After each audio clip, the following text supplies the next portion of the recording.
This is Mac OS Ken. China changes course on the US, Apple changes course on RCS, and Apple Music Classical gets a new pad. It is Friday, the 17th of November, 2023. I'm Ken Ray, and this is news from Mac OS Ken, brought to you by yours truly and sponsored by Green Chef, the #1 meal kit for eating well. For Green Chef's best deal of the year, get $250 off with code MOK250 at greenchef.com/MOK250. This show is also supported by people like you, patrons through Patreon. Find out more and add your support at patreon.com/MacOSCan. Did you guys feel those earthquakes Thursday? Not literal earthquakes, so the planet is big. I feel certain there were some someplace. No, I'm referring to the seemingly seismic shift between the US and China and the chorus of Kumbaya sung by Apple toward RCS. We'll start with the one that could lead to nuclear war. China's President Xi Jinping is in the San Francisco Bay Area this week for the Asia-Pacific Economic Cooperation Forum. Ahead of that, he met with U.S. President Joe Biden, and those kids seem to have hit it off this time. Whiplash in China, as state media does U-turn on U.S., reads the headline from the Washington Post. Quoting that, Chinese leader Xi Jinping's meeting with President Biden was an unmitigated success, according to the Chinese version of events, as state media made an about-face so abrupt it caused whiplash on social media again. Probably not literally. According to the report, analysts said the Chinese leader needed a win because he is facing so many headwinds at home, a slowing economy, latent unhappiness among young people in particular, and questions about his leadership decisions. The piece in the Post had posts on state-controlled Chinese websites referring to the meeting between the two leaders as positive, comprehensive, and constructive.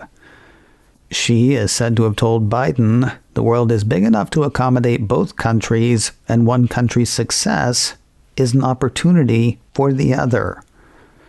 The read from the state news agency Xinhua. China and the United States' respective successes are opportunities for each other. Great power competition is not the backdrop of this era and cannot solve the problems facing China, the United States, and the world. Joining hands in cooperation, then? More like China holding a child's hand while crossing the street, according to one Chinese nationalist commentator who wrote, "We can see that the Chinese side took the initiative in this meeting. Obviously, the United States needs such a meeting more than China does, and the Biden administration most of all." Well, you can't please everybody all the time, now can ya? Reactions of average users spotted by the Post ran a bit differently. One person posted on WaPo, "I haven't been online for 2 days. A look at the trending topics shows the atmosphere between China and the US is as if a couple in an arranged marriage fell in love." That post was later taken down for some reason. Another Weibo user took a more jaundiced view, saying those big influencers who have made a fortune by criticizing the United States are rapidly changing the topic these days. The trend has turned 180 degrees.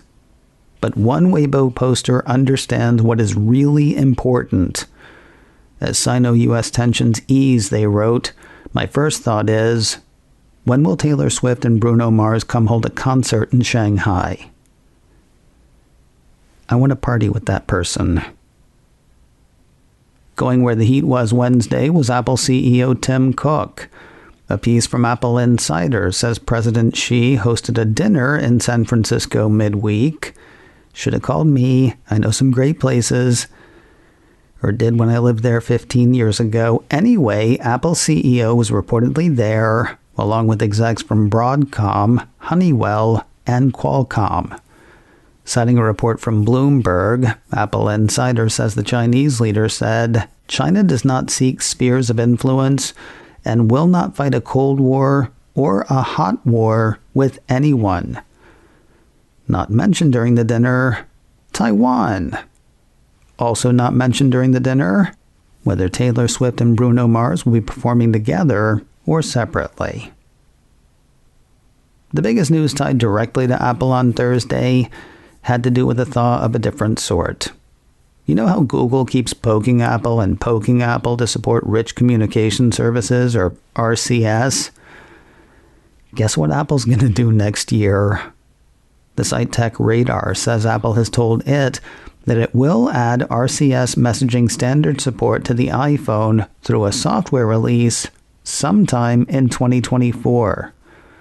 Describing RCS, the site Digital Trends says it's designed as a modern take on texting that rolls features from Facebook Messenger, iMessage, and WhatsApp into one platform. The protocol allows the exchange of group chats, video, audio, and high-resolution images, plus read receipts and real-time viewing, and looks and functions like iMessage and other rich messaging apps. To this point, Apple has not been interested in supporting RCS on iPhone. Suddenly, the company is interested, but it's not going to happen suddenly. As an Apple spokesperson told TechRadar, later next year, we will be adding support for RCS Universal Profile, the standard as currently published by the GSM Association. We believe the RCS Universal Profile will offer a better interoperability experience when compared to SMS or MMS. This will work alongside iMessage, which will continue to be the best and most secure messaging experience for Apple users. TechRadar assumed that the arrival of RCS would mean the end of the blue bubble, green bubble hullabaloo that makes such an unseemly scene in chats between iPhone and Android users. TechRadar was wrong. Well into Thursday evening, Chance Miller at 9to5Mac posted a piece saying Apple has confirmed to him that blue bubbles will still be used to represent iMessages, while green bubbles will represent RCS messages. The company uses blue bubbles to denote what it believes is the best and most secure way for iPhone users to communicate, which is iMessage, according to Miller's post. Now, some will likely see that as one snag for RCS. And here's another. According to TechRadar, the RCS standard still doesn't support end-to-end encryption. While the site says there are proprietary extensions that seek to add encryption on top of RCS, Apple says it does not plan to support those. According to the report, the Cupertino company is hoping to work with the GSM Association to add encryption to the standard. If Apple's not looking to deflate the big bubble battle, why are they doing this? Is it an attempt to ward off a ruling of gatekeeper status for iMessage by the European Union? It could be that, could be something else, whatever the reason. It's gotta feel like a bit of a win for Google. The site 9to5Google had the search giant and Android daddy reacting to Apple's RCS news on Thursday. In a statement, the Mountain View company said, "Everyone deserves to communicate with each other in ways that are modern and secure, no matter what phone they have. That's why we have worked closely with the mobile industry to accelerate the adoption of RCS, and we're happy to see Apple take their first step today by coming on board to embrace RCS. We welcome Apple's participation in our ongoing work with the GSMA to evolve RCS and make messaging more equitable and secure, and look forward to working with them to implement this on iOS in a way that works well for everyone." More news in a moment, but first a word from today's sponsor, Green Chef, the #1 meal kit for eating well. If you're looking for meals you can feel good about this holiday season, you are looking for Green Chef. You can feel good about the green part. Green Chef offsets 100% of its delivery emissions and 100% of the plastic in every box. And nearly all of its packaging materials are curbside recyclable in most areas in the U.S. You can feel good from a health standpoint, with recipes that help manage your weight and support your wellness goals without skimping on flavor. And you can feel good about the foods themselves, with meals and snacks featuring certified organic fruits and vegetables, organic cage-free eggs, and sustainably sourced seafood. Now owned by HelloFresh, Green Chef puts a clean spin on meal kits. But even if you didn't care about eating clean, it's worth trying just for the taste. The meals I've made with Green Chef have been delicious. But find out for yourself. For Green Chef's best deal of the year, get $250 off with code MOK250 at greenchef.com/MOK250. Feel your best this holiday season with Green Chef. Go to greenchef.com/MOK250. Again, get $250 off with code MOK250 at greenchef.com/MOK250. Black Friday is 1 week away, and Apple is out with its usual round of offers. A piece from Cult of Mac says the company has published its Black Friday through Cyber Monday deals for shoppers in the States, running Friday the 24th of November through Monday the 27th. It's gift cards, gift cards, gift cards. Again. Running down the list, shoppers can get a gift card of up to $50 with the purchase of Apple Pencil 2nd Generation, Apple Watch Series 9, Apple Watch SE2, HomePod, Magic Keyboard Folio, or Smart Keyboard Folio. They can get a gift card of up to $75 with the purchase of AirPods 2, AirPods 3, AirPods Pro, 2nd Generation, AirPods Max, iPhone SE, iPhone 13, or iPhone 14.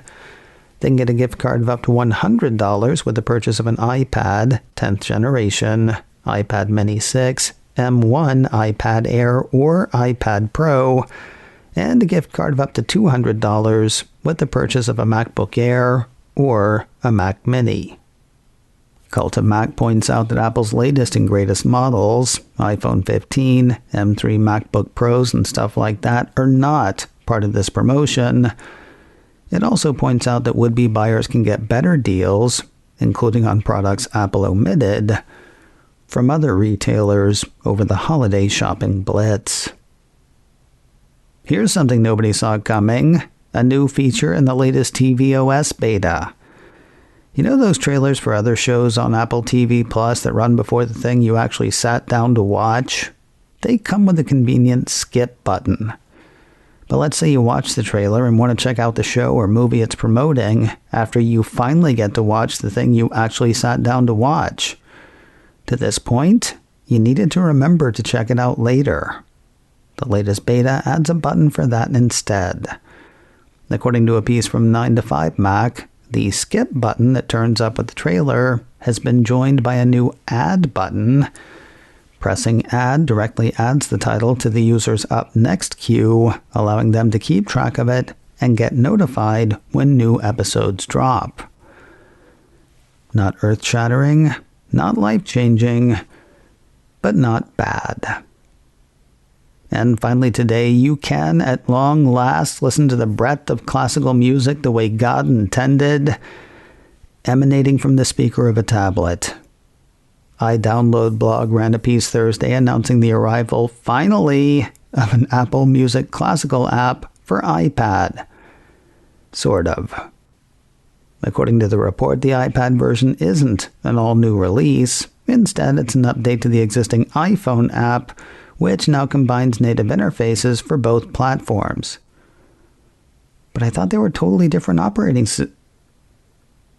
The report goes on to say, the iPad interface takes full advantage of the tablet's bigger display. A handy sidebar provides quick navigation with sections like Search, Listen Now, Browse, Library, Playlists, and so on.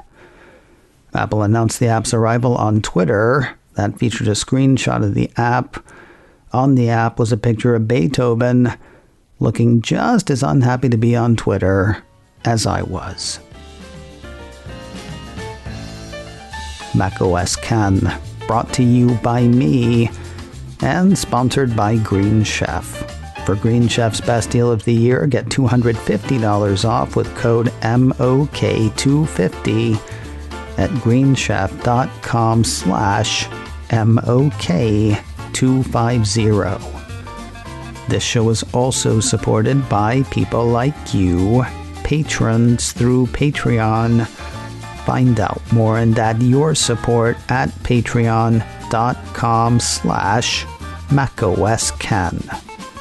Advertising handled by Backbeat Media.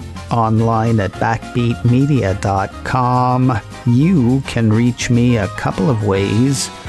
Info at macoscan.com or call 716-780-4080.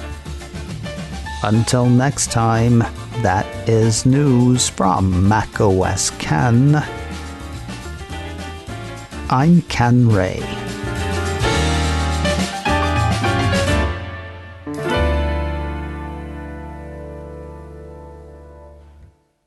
Ciao.